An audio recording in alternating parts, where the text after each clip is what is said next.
thinks it's so much fun. Here comes Andy Pandy in Andy Pandy Land. Looby Loo was so pleased with the biscuits she just baked, she invited Andy Pandy to taste them. Andy was going to ask Looby for another biscuit when they heard a bird singing outside. It was singing so beautifully they wanted to see the bird. But when they looked outside, it had flown away. Looby had an idea. She thought that if they put some of her biscuits outside, the bird might fly down to eat them, and they'd be able... A flower, a lily pad, or an apple. A lily pad, of course! to see it. They went home to wait for the bird to find the biscuits. But Teddy had come out for a walk, and he found the biscuits. He was sure nobody would mind if he tried one, and he was sure nobody would mind if he tried the other one. Andy and Looby waited all morning and all afternoon, but the bird who'd sung so beautifully didn't come back. Teddy wondered where Andy and Looby had been all day. Now he'd found them. He told them all about the tasty biscuits he'd found on the picnic table. At last, Andy and Looby knew why the bird hadn't flown down to eat the biscuits. Teddy wanted to know why Andy and Looby were looking so sad, so Andy told him about the bird and the biscuits they'd left out for it. Teddy was sorry he'd eaten the biscuits. M. Whistle. Wet your whistle. Right next. L.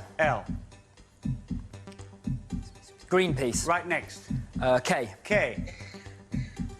Doorway. Foot in the door. Right next. N. M.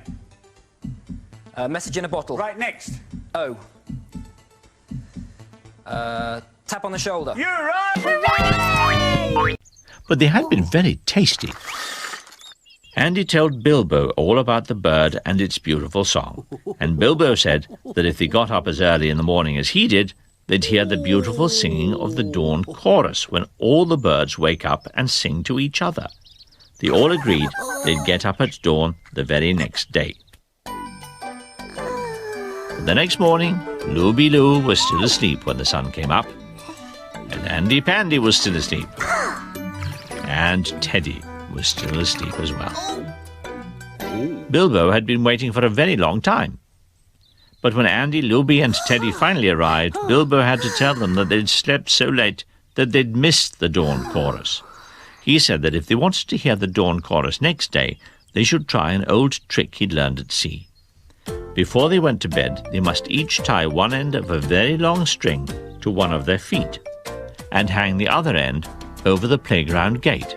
Then at dawn, Bilbo would tug the strings to wake them all. Tiffo often liked to go for a stroll as soon as it was dark. And when he saw the strings, he thought they must be a toy, so he started to play with them.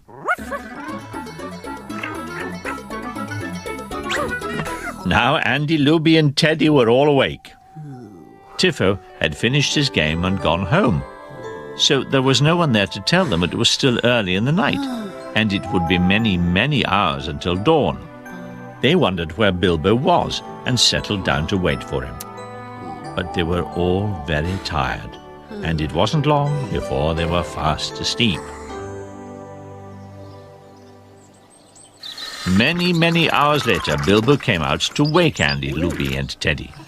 He was surprised to see they were up already. On the potting shed, on the stable, or on the twisty tree? On the twisty tree! That's right! Come on! And he was even more surprised to see they were all fast asleep.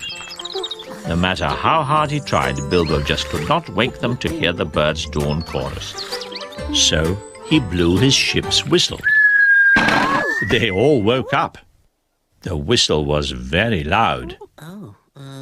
But none of them could hear the dawn chorus. The ship's whistle had driven all the birds away. Everyone was very sorry to have missed the dawn chorus once again, but Looby invited them home for an early breakfast. They were tucking into Looby's breakfast when they heard a beautiful sound. It was the song of the bird Andy and Louie had heard the other day. This time, Andy could see the bird. It was only a small brown bird, but that didn't matter because it sang such a beautiful song.